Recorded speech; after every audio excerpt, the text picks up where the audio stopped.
Welcome to the Heartpicker Podcast. This is episode 18.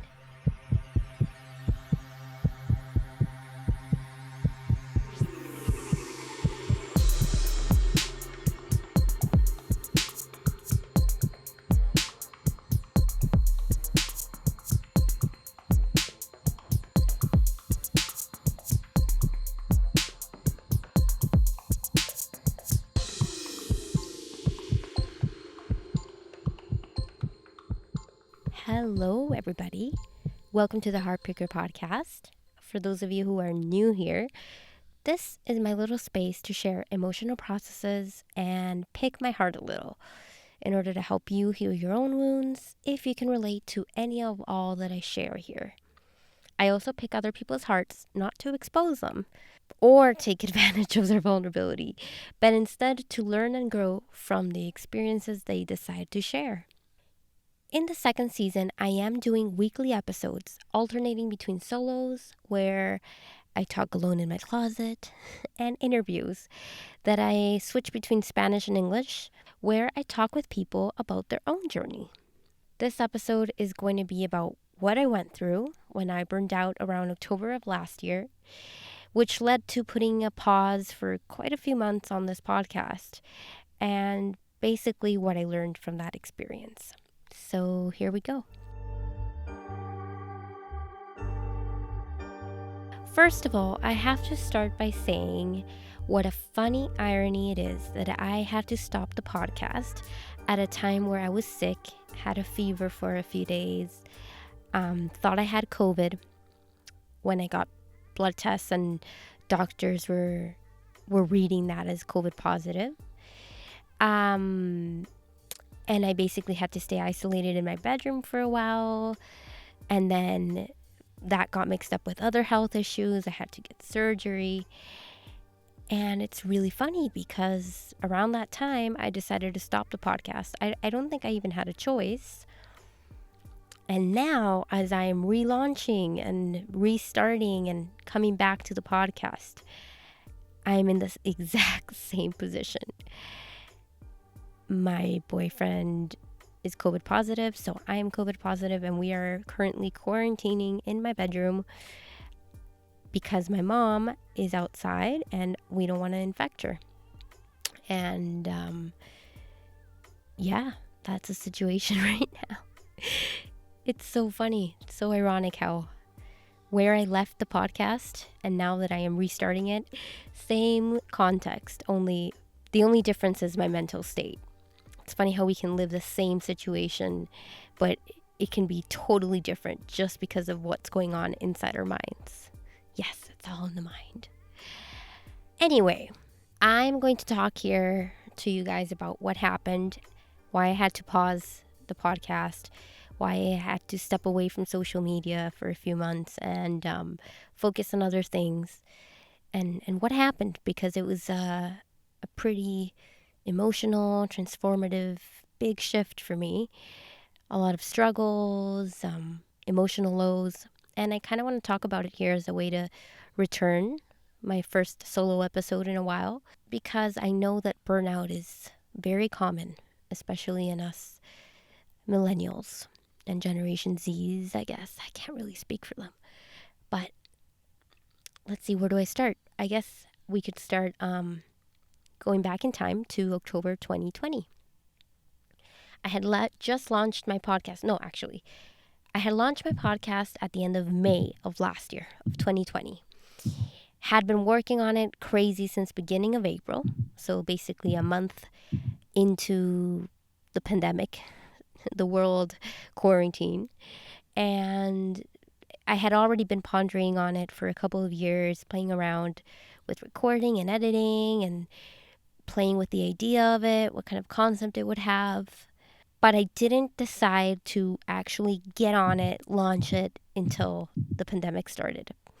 And that is because my very first guest mentor and writing coach told me that she was going to pass away because of a few health complications. And that's when I decided, well, I am going to start my podcast. You are not leaving this earth until I document your wisdom first. And that kind of took off from there. And 5 months later, I had already had a few episodes. I was hustling hard to get an episode every week. I was really happy because I finally was executing. I was executing a project that, I've had this pattern where I have so many ideas, but executing has been my biggest struggle. Seeing them through, seeing them to the end until this podcast. So I was very proud and working really hard to keep it going every week. And that was a lot of work between recording things myself, editing, logistics, social media, content. It was all just me and another person who helps me with the social media side. Most people have big teams. I will get there someday. Someday soon, actually, but that's not the story.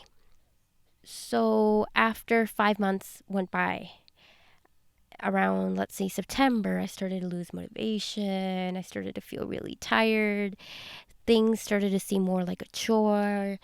I was exhausted from all the work that this podcast took. Not only the podcast, but the marketing side as well. Because I was also working another another part-time job, but it happened to be a really early morning job that I was taking. And so I was barely sleeping. And yeah, I just felt like doing nothing. And it terrified me to feel this way because I was scared that it would lead me once again to quit. I didn't want to quit. I didn't want to stop doing this. But that was my pattern, to quit things that I start, to not finish what I started. So one day I said, no, I'm not going to let this happen. I made a list. I made a plan. This is what I'm going to do in order to prevent myself from quitting. And after I did that plan, the very next day, I got sick. I got a fever, and it lasted for days. And then I was just forced to stop everything. So between the fever and the pain that I had, I could barely enjoy watching Netflix. And yeah, I was forced to rest. But I wasn't 100% alone. A few months prior to this, I had met someone, and I'd been slowly letting this person into my life because I had just ended a relationship at the start of quarantine, and well, I just didn't want to rush into another relationship. So this person stayed with me 100% of the time.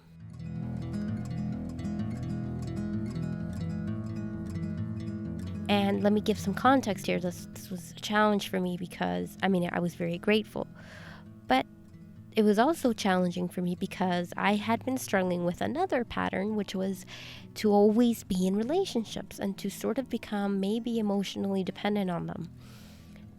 Meaning I was looking to fill holes that I had through the thrill of falling in love. And when I had ended the relationship at the start of quarantine, I wanted to be alone, to feel strong, independent, to find my own inner happiness and not ever rely on someone else or in any other relationships in order to feel that way. So when I met someone, of course, I will say that doesn't mean I don't like dating. I think dating is healthy. Meeting people, it doesn't have to end up in anything, not even sex. You can just casually date people, meet people, have fun with people, and that's what I wanted to do. And I didn't think I'd meet anybody, so I just started to go on a few dates in order to distract myself from the pandemic and everything. And it was sort of like forbidden kind of dates because you weren't supposed to see anybody. Anyway, me being rebellious a little bit, maybe a little responsible too. But anyway, I met someone, and that person ended up being someone who I wanted to spend my time with, and I stopped seeing other people and just started seeing that person. But I did say that I wasn't ready for a serious relationship, and I just didn't want it to go so fast. I set my boundaries, and I try to keep a safe distance in order for it to not fall into a relationship for the sake of it. Like, I really wanted it to be a conscious decision this time. So when I got sick, this person was with me the whole time. He wanted to take care of me. And normally I would love this and I would feel so comfortable with this. But this time around, I was terrified again of, and this is just an extra to the story in terms of what was going on at that time, but I was terrified of falling in the same pattern and becoming emotionally dependent again and falling in love, I guess. But inevitably, of course, that time together made us closer. More trust was enabled, more intimacy, and it naturally had the relationship evolve a lot faster. Now, along with that challenge of being vulnerable, being comfortable with being vulnerable, and trusting this person and trusting that everything was going to be okay, and trusting myself to enter another relationship, I was also feeling pretty depressed, stuck, lost.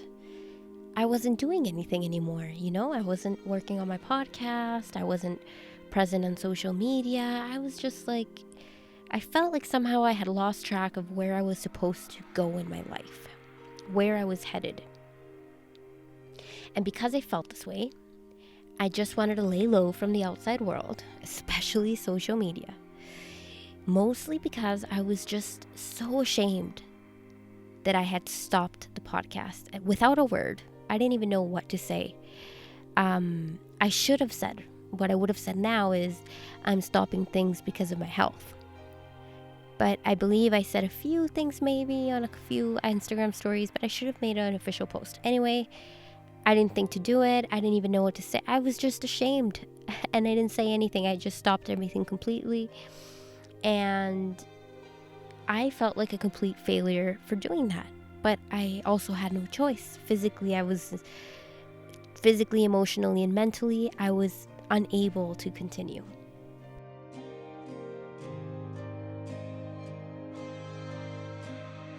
I was feeling like I was drowning in a huge wave.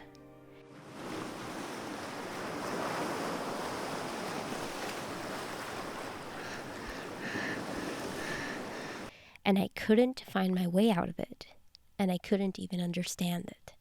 And what I realized was, I was that harsh wave drowning myself. And by judging myself for feeling this way, I was never going to be able to survive and get out of it. I had to let myself be taken by these emotions, ride them, rest, and just sit with them. And this is hard to do. This is so hard to do. It's so easy to say that, just write out your emotions, sit with them, don't judge them. But no, when you're feeling them, no one likes to feel these emotions. They don't feel good. And being okay with not feeling good is not easy. It's not an easy task. When you're depressed and when you're burned out, you don't feel like doing anything. You literally have to learn to enjoy things again.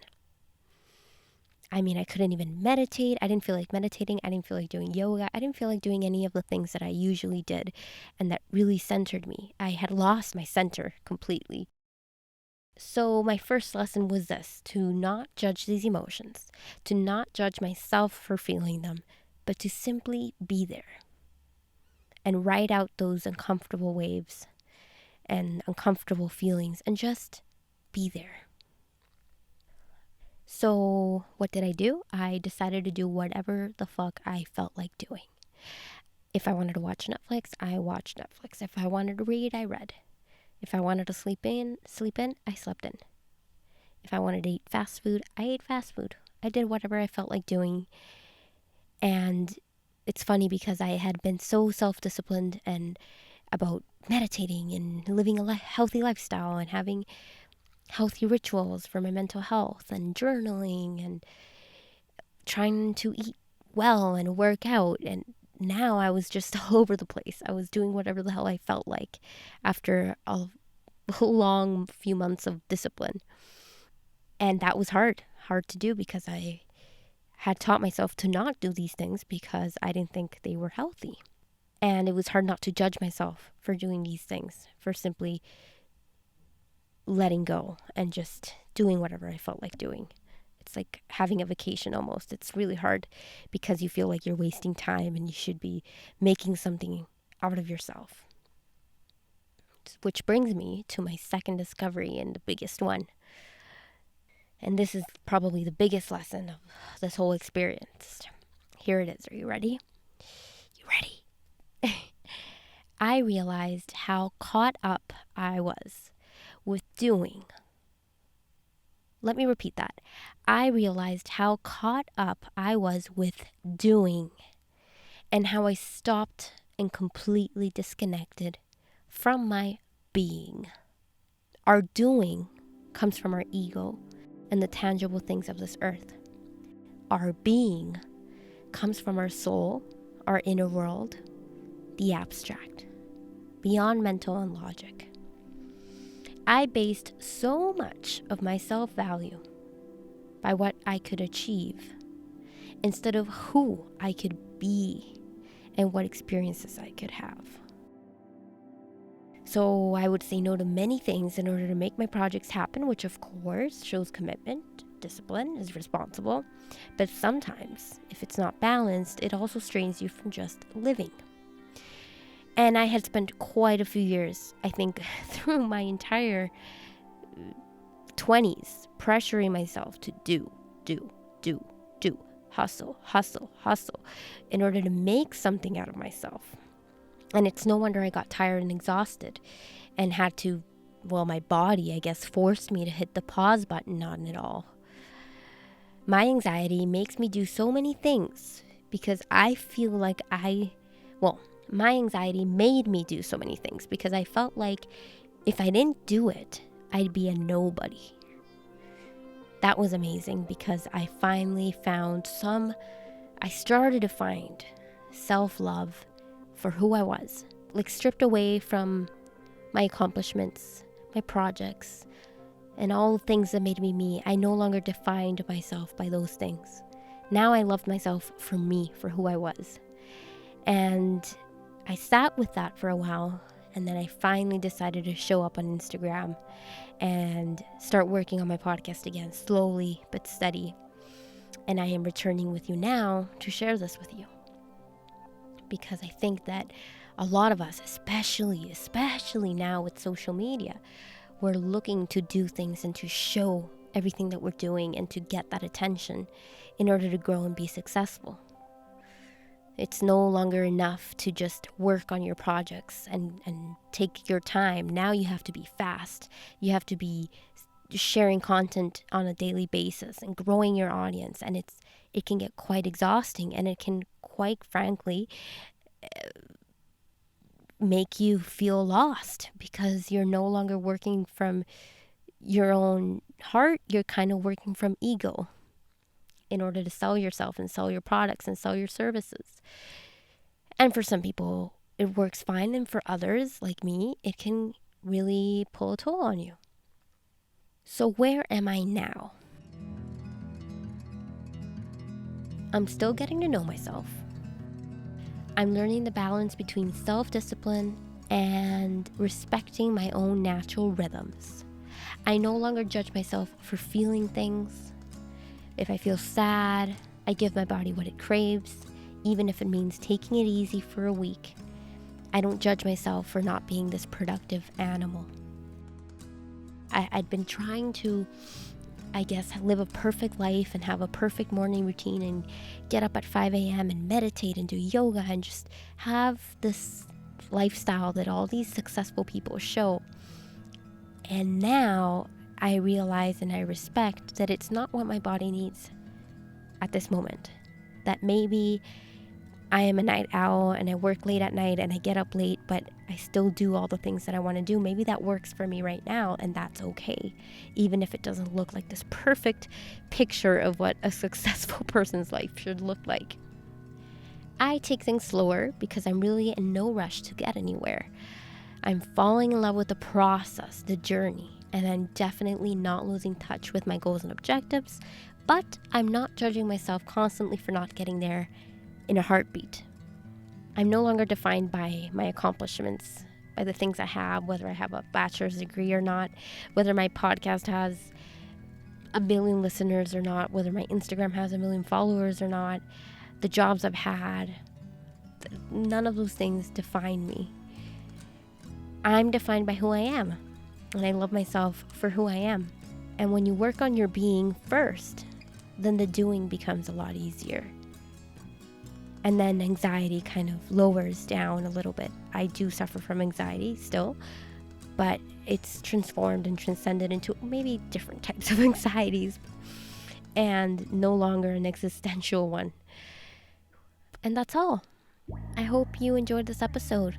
For those of you who liked hearing me and enjoy blogs, I do have a Monday Reflections blog. It's very much like these solo episodes, but they're put in writing and they're pretty short, easy to read. For those who want to know more about me and follow my artwork and photography, you can follow my Instagram page. All the links will be in the description of this episode. And for those who want to support me, I will not ask for money on Patreon. I will just ask for a review on iTunes. Thank you for listening, my hearts. I'll see you on the next one.